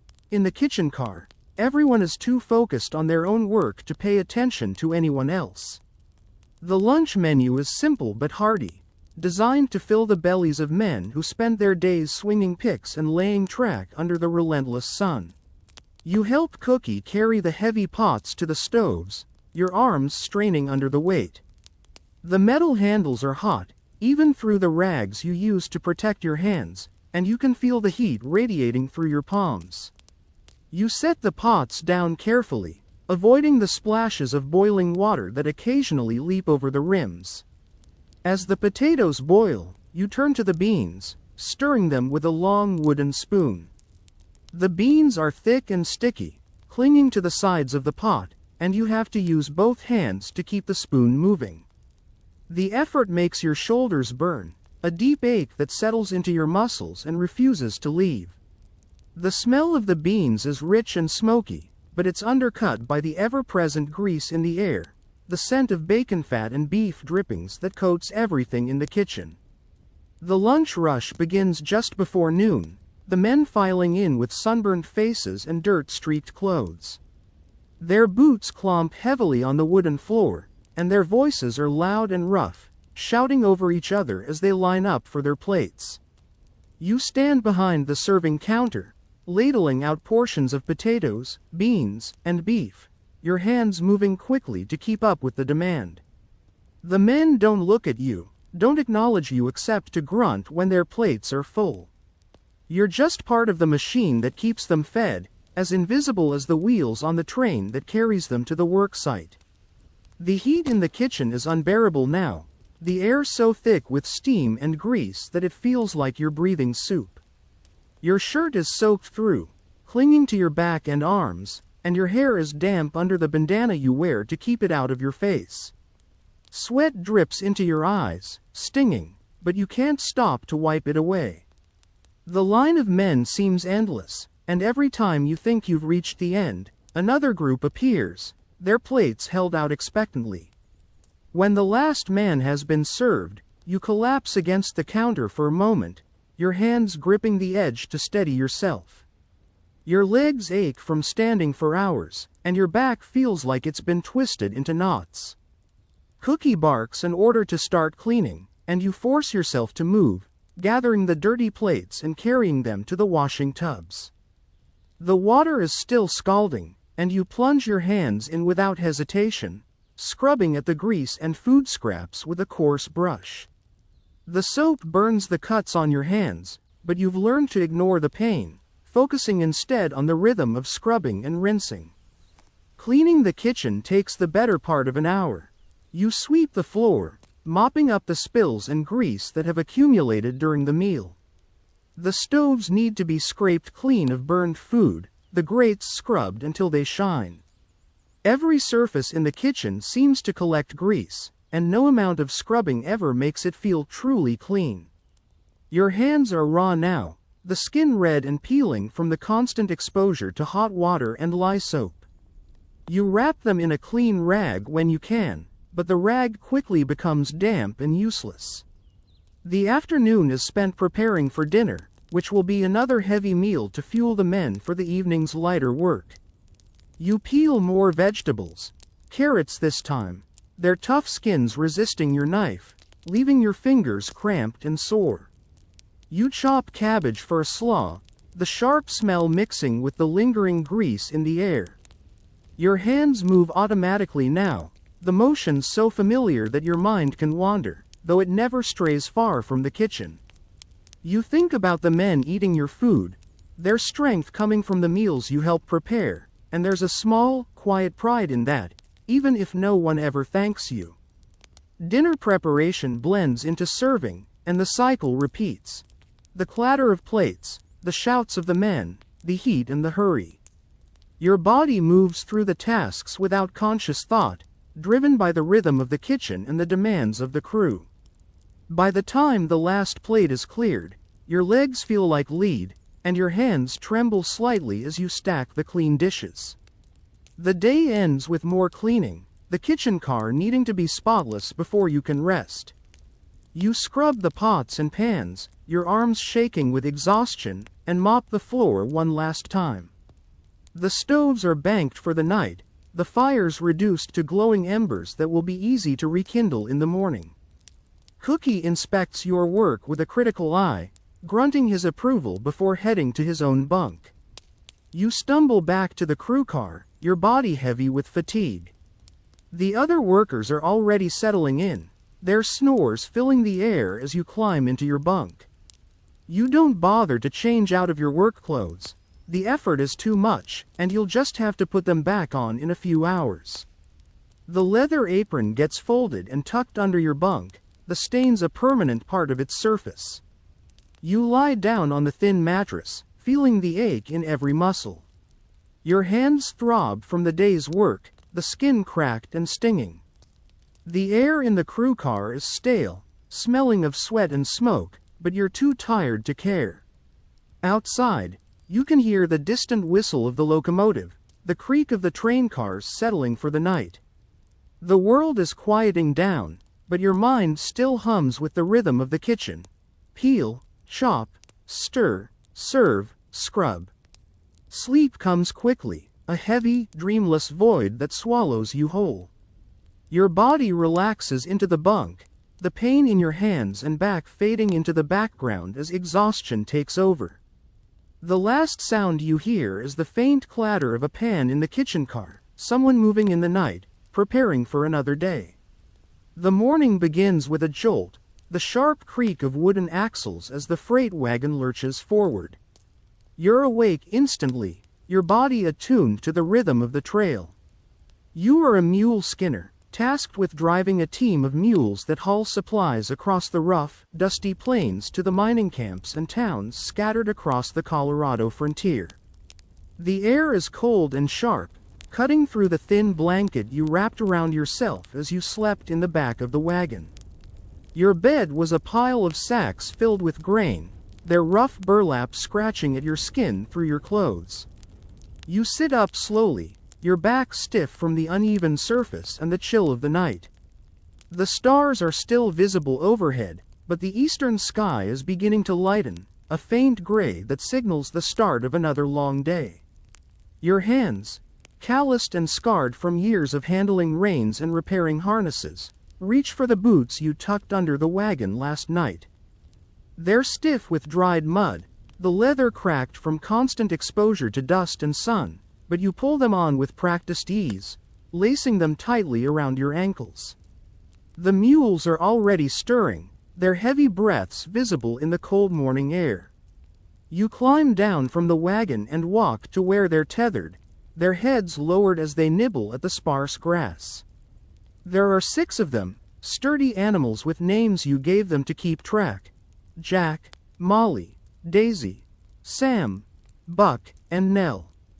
Each has its own personality, its own quirks. Jack is stubborn but strong, Molly skittish around loud noises, Daisy reliable but slow. You've learned to read their moods, to know when to push and when to coax. Your first task is checking their hooves and harnesses. You move from mule to mule, lifting each hoof to inspect for stones or cracks. Buck has a small cut on his left front hoof, likely from a sharp rock yesterday, and you clean it carefully with a rag and a bit of water from your canteen. The mules stand patiently, their large eyes watching you, their ears flicking at the occasional fly. You talk to them softly as you work, your voice low and steady, a habit that calms both them and you. The harnesses are next, heavy leather straps that need to be checked for wear and adjusted for fit. The leather is stiff and cold, hard to manipulate with your chilled fingers, but you work methodically, ensuring each buckle is secure and each strap is properly aligned. A loose harness can chafe a mule's skin or cause a load to shift, and out here, miles from the nearest town, a breakdown can mean disaster. Hitching the mules to the wagon is a task you've done hundreds of times, but it still requires focus. You lead each mule into position, attaching the traces and tightening the collars. Sam tries to nip at your arm as you work, a habit he's developed, and you push his head away gently, muttering a reprimand. The wagon groans as the mules lean into their harnesses, testing the weight of the load. It's heavy today, filled with barrels of flour, sacks of beans, and crates of tools destined for a mining camp 30 miles away. You climb onto the wagon seat, the wood creaking under your weight, and take up the reins. They're worn smooth from years of use, fitting your hands like an extension of your body. You give a low whistle and a gentle flick of the reins, and the mules start moving, their hooves kicking up small clouds of dust. The wagon lurches forward, the wheels crunching over the rocky trail, and you settle into the familiar sway of the ride. The trail is rough, a winding path through sagebrush and rocky outcrops. The mules plod along steadily, their heads bobbing in rhythm with their steps. Your job is to keep them on course, watching for ruts or loose stones that could damage the wagon or injure the animals. The reins are heavy in your hands, the constant tension pulling at your shoulders and arms. You've developed a callus on your left thumb from where the leather rubs constantly, a hard ridge of skin that never quite heals. The sun rises slowly, painting the plains in shades of gold and pink. The warmth is welcome after the cold night, but you know it will soon turn brutal, the heat reflecting off the dry earth and baking your skin. Your hat, wide-brimmed and stained with sweat, provides some shade, but your face and neck are already sunburned from days on the trail. You pull a bandana up over your nose to keep out the dust, the fabric damp with your breath. Hours pass in a haze of dust and motion. The mules know the routine as well as you do, and they require little urging, but you still have to stay alert. A jackrabbit darts across the trail, and Molly shies, pulling the wagon slightly to the left. You tighten the reins and call her name softly, calming her with your voice until she settles back into her steady pace. Midday brings a brief stop to rest the mules and check the load. You climb down from the wagon, your legs stiff from hours of sitting, and walk around to inspect the barrels and crates. One of the ropes securing a crate has loosened, and you retie it, your fingers aching as you pull the knots tight. The mules stand quietly, their heads lowered, taking advantage of the break to nibble at whatever grass they can find. You eat your own lunch sitting on a rock, a piece of hardtack and a strip of dried beef, washed down with water from your canteen. The water is warm and tastes of metal, but it's wet, and that's enough. You check the mules again, running your hands over their flanks to feel for heat or swelling. Daisy's right shoulder is warm, a sign she's working harder than the others, and you adjust her harness to ease the pressure. The afternoon is a repeat of the morning, the trail stretching endlessly ahead, the wagon creaking and swaying with every bump. Your hands ache from gripping the reins, and your back protests the constant jarring of the wagon seat. The dust is thicker now, coating your clothes and skin, settling into the creases of your face. You can feel it in your mouth, gritty between your teeth, despite the bandana. The mules begin to tire as the sun climbs higher, their steps slowing, their heads drooping. You urge them on with soft words and gentle flicks of the reins, but you know they're feeling the weight of the load as much as you are. You stop again to water them, pouring buckets from the barrel strapped to the side of the wagon. The water splashes over your hands, cool and refreshing, but it's quickly absorbed by the dry earth. As the afternoon wears on, the trail becomes steeper, climbing into the foothills that surround the mining camp. The mules strain harder now, their breaths coming in heavy snorts, their hooves slipping on loose gravel. You lean forward, your body tense, guiding them carefully around rocks and ruts. Your arms burn with the effort of holding the reins steady, and sweat drips from your forehead, stinging your eyes. The camp comes into view just as the sun begins to dip toward the horizon, a cluster of tents and wooden shacks nestled against a rocky hillside. You guide the wagon to the supply depot, where a group of men waits to unload the cargo. They work quickly, their hands rough and practiced, moving barrels and crates with an efficiency born of necessity. You stay with the mules, holding their reins and keeping them calm as the wagon is emptied. With the load delivered, you drive the wagon to a nearby stream to water the mules properly. You unhitch them one by one, leading each to the water's edge and letting them drink deeply. The stream is cold and clear, a rare luxury in this dry country, and you splash some on your face, washing away the worst of the dust. Your hands are swollen now, the skin tight and painful from hours of gripping the reins. The camp offers a place to sleep for the night, a canvas tent shared with other drivers. You eat a simple meal of beans and cornbread provided by the camp cook, the food heavy and filling but tasteless after the long day. Your body aches as you sit on the ground, the hard earth no kinder than the wagon seat. The mules are tethered nearby, their soft snorts and occasional stomps a comforting sound. You crawl into the tent as the stars come out, lying on a bedroll that smells of dust and sweat. Your hands throb, the calluses raw and stinging, and your back feels like it's been beaten with a stick. The sounds of the camp fade into the background, men talking, a harmonica playing somewhere, the crackle of a fire. You close your eyes, too tired to think about tomorrow's return trip, the empty wagon rattling over the same rough trail. Sleep comes quickly, a heavy blanket that settles over you, muffling the pain in your hands and back. Your dreams are simple, filled with the rhythmic plod of mule hooves and the creak of the wagon, a reflection of the day's endless motion. The world fades away, leaving only the quiet exhaustion of a job that keeps the frontier moving.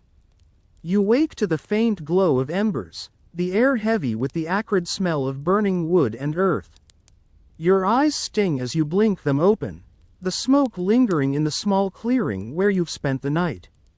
You are a charcoal burner, tasked with creating the fuel that powers the blacksmiths and smelters in the nearby mining town. The work is solitary, dirty, and endless, your days spent tending fires that must never go out. Your bed is a pile of pine boughs covered with a tattered blanket, laid out under a canvas lean-to that offers little protection from the elements. The ground is hard and uneven, studded with roots and rocks that dig into your back as you sleep. You sit up slowly, your body stiff from the cold night air, your hands already reaching for the heavy gloves you left beside your bedroll. The gloves are blackened with soot, the leather cracked and stiff, but they're the only barrier between your skin and the burning embers you'll handle today. The charcoal pits are your life, a series of earthen mounds scattered across the clearing, each one carefully constructed to burn wood slowly and evenly. You built them yourself, stacking logs in precise layers, covering them with sod and dirt to control the airflow. The process takes days, sometimes weeks, and requires constant attention to keep the fires burning at the right temperature. Too hot, and the wood turns to ash. Too cool, and the process stalls, leaving you with half-burned logs that are useless. You start the day by checking each pit, walking from one to the next in the pre-dawn light. The air is thick with smoke, a heavy, choking haze that clings to your clothes and skin. Your boots crunch on the dry earth, kicking up clouds of ash that settle into the creases of your pants.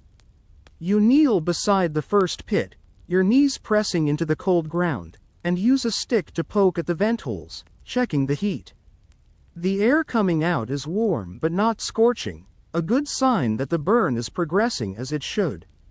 Your hands, even through the gloves, feel the heat as you adjust the vents, opening some to let in more air, closing others to slow the burn.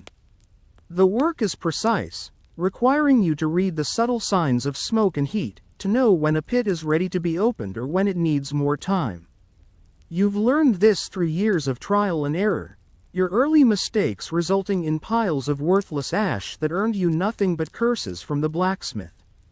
The sun rises slowly, its light filtered through the smoke that hangs over the clearing.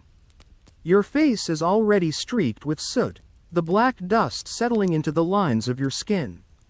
You wipe your forehead with the back of your hand, leaving a smear of ash that you can feel but not see.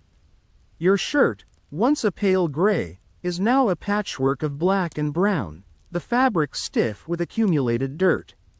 The work is lonely, the clearing far enough from town that you rarely see another soul. Your only company is the crackle of the fires and the occasional cry of a hawk overhead.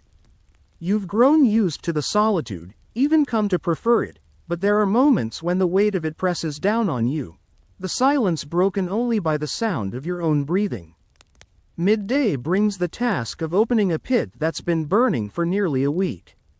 You approach it cautiously, your shovel in hand, the blade worn thin from years of digging into earth and ash. The pit is a low mound, about 6 feet across, its surface cracked and blackened from the heat. You start by removing the top layer of dirt, working carefully to avoid collapsing the structure. The soil is hot, even through your gloves, and you can feel the warmth seeping into your palms. As you dig deeper, the charcoal begins to appear, dark and brittle, the logs reduced to lightweight chunks that crumble at the touch. You scoop them out carefully, piling them into a wooden cart that waits nearby. The cart is old, its wheels wobbling on uneven axles, but it's sturdy enough to carry the load to town. Each shovelful sends up clouds of ash that coat your face and clothes, getting into your eyes and mouth despite your efforts to keep it out. The charcoal is heavy, despite its lightness compared to wood, and the cart fills quickly. Your arms ache from the repetitive motion of digging and lifting, and your back protests each time you bend to scoop another load. The smoke is thicker now, rising in dense clouds as you disturb the pit, and you have to step back occasionally to catch your breath, coughing into your bandana. Once the pit is emptied, you cover it with fresh dirt to smother any remaining embers, then move on to the next task: building a new pit to replace the one you've just harvested. You start by gathering wood, dragging logs from the pile you cut last week. The logs are heavy, their bark rough against your gloves, and you have to carry them one by one to the clearing. Your shoulders burn with the effort, and sweat drips from your face, mixing with the ash to form a gritty paste. Building the pit is an art, one you've spent years perfecting. You stack the logs in a tight pyramid, each piece placed to allow just enough air to keep the fire burning slowly.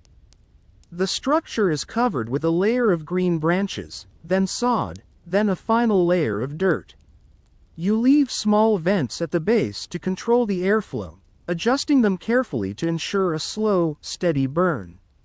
Lighting the pit is the final step, a single match touched to the kindling at the center, the flames catching slowly and spreading with a soft crackle. The afternoon is spent tending the other pits, checking vents, adding dirt where needed, monitoring the smoke for signs of trouble. The work is repetitive, the same tasks repeated day after day, but it requires constant vigilance. A single mistake can ruin an entire pit, days of work reduced to ash. Your hands are black now, the gloves offering little protection against the soot that seems to find its way into every crevice of your skin. As the sun begins to set, you load the cart with the day's charcoal and begin the trek to town. The path is rough, the cart's wheels catching on rocks and roots, and you have to lean your weight into it to keep it moving. Your legs ache from the effort, and your bad knee, injured years ago in a fall, throbs with each step. The town is a mile away, and the journey feels endless, the cart's weight pulling at your shoulders and back. When you reach the blacksmith's shop, you unload the charcoal, stacking it neatly in the shed behind the forge. The blacksmith grunts his thanks, barely looking up from his work, and hands you a few coins for your trouble. It's not much, but it's enough to buy food and pay for your small plot of land where the pits are built. You pocket the coins and start the walk back to the clearing, the empty cart rattling behind you. Night has fallen by the time you return, the clearing lit only by the faint glow of the burning pits. You check each one last time, adjusting vents and adding dirt where needed, then collapse onto your bedroll under the lean-to. Your body is covered in ash, your clothes stiff with it, and your hands ache from the day's work.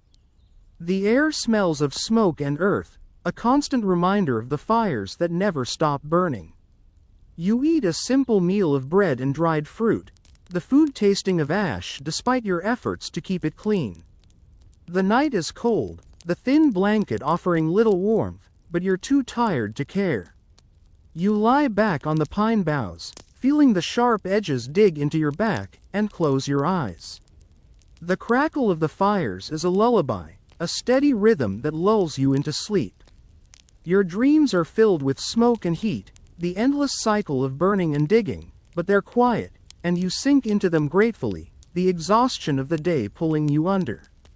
The sound that wakes you is the soft clink of a spade against earth, a faint, rhythmic tap that carries through the pre-dawn stillness.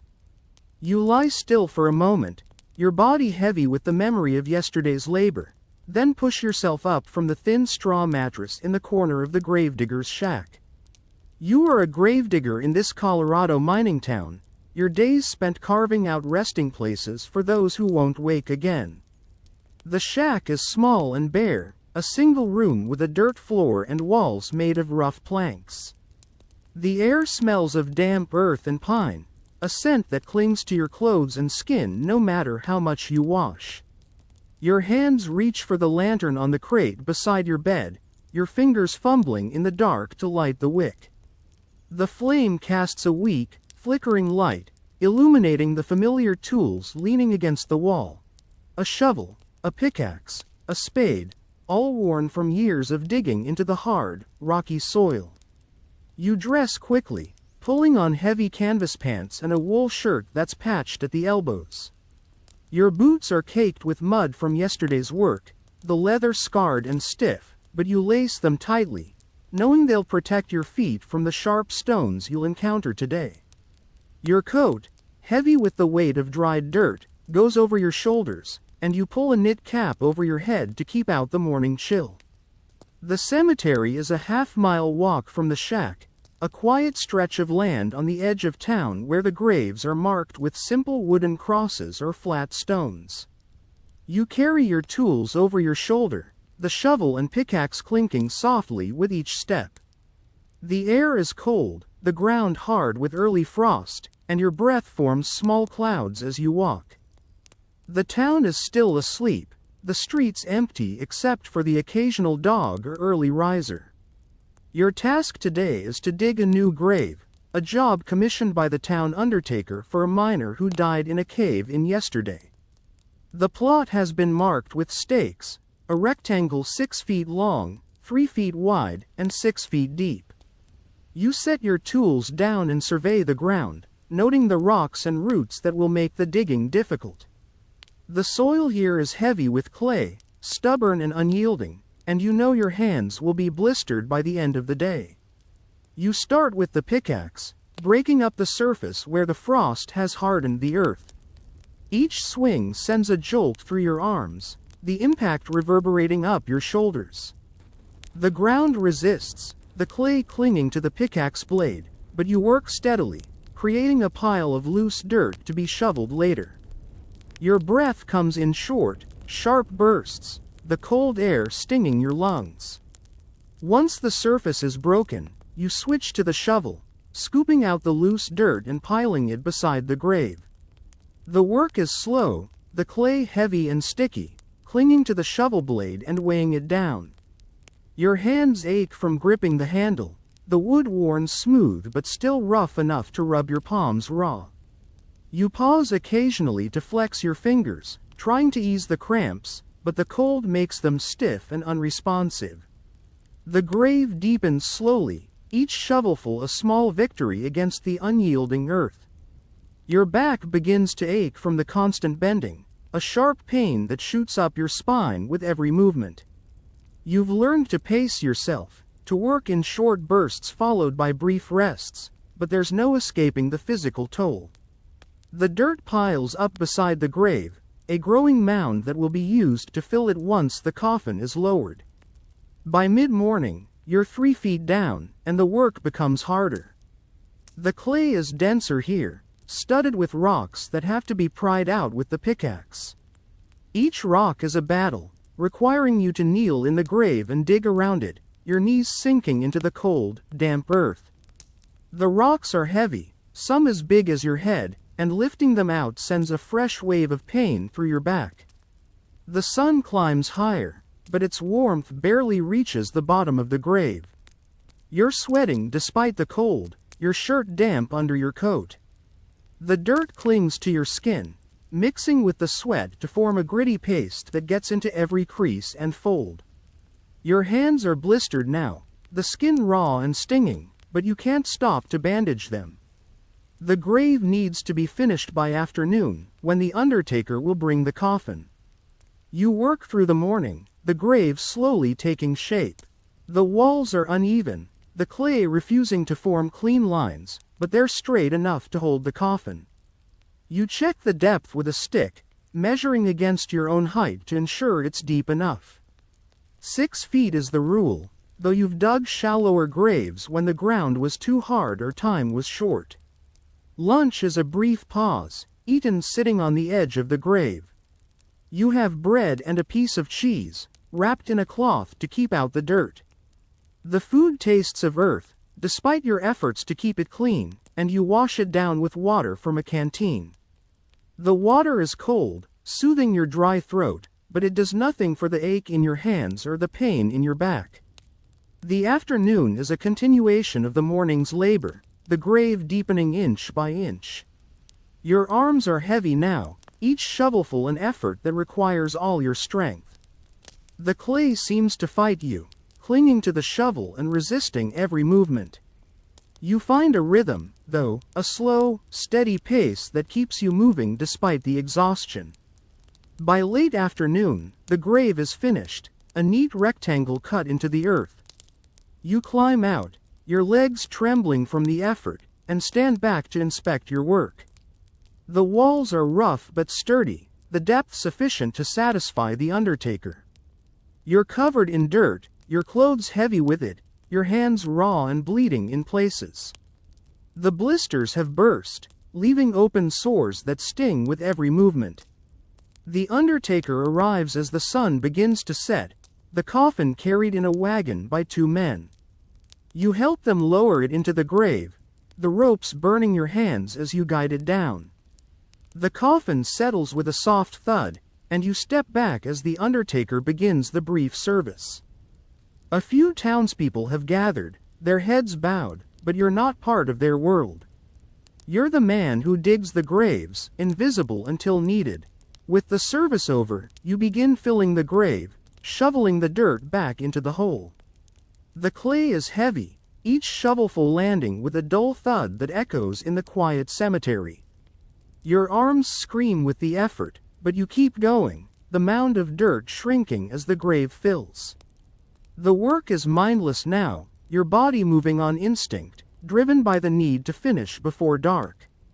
When the grave is filled, you smooth the surface with the back of your shovel, creating a flat, even mound.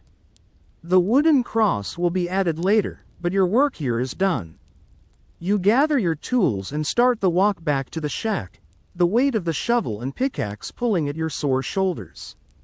The town is settling into evening, the streets filled with people heading home, their lives untouched by the labor you've just completed. Back at the shack, you clean your tools, wiping the clay from the shovel and pickaxe blades. The effort is small but exhausting, your hands shaking as you work. You wash your face and hands in a basin of cold water, the dirt turning the water brown. The blisters sting, and you wrap your hands in strips of cloth, hoping they'll heal enough overnight to let you work tomorrow. Dinner is a simple affair: bread, a boiled egg, and a cup of weak tea. You eat sitting on the edge of your bed, too tired to stand. The food is tasteless, your mind too weary to care. Outside, the town is alive with evening sounds. Laughter from the saloon, the clop of horses on the street, the distant bark of a dog. You're separate from it all, your world confined to the cemetery and the shack. You lie down on the straw mattress, not bothering to remove your boots or coat. The effort is too much, and the cold will creep in overnight. Your hands throb, the blisters burning despite the cloth wraps. Your back aches from the day's digging, a deep, grinding pain that seems to settle into your bones. You close your eyes, letting the exhaustion pull you under, the sounds of the town fading into a distant hum. Sleep comes quickly, a heavy, dreamless void that erases the pain and the dirt for a few hours. Your last thought is of the grave you dug, now filled and silent, a small mark on the landscape that will soon be forgotten, just like your work. The world slips away, and you sink into the darkness, ready to wake and do it all again.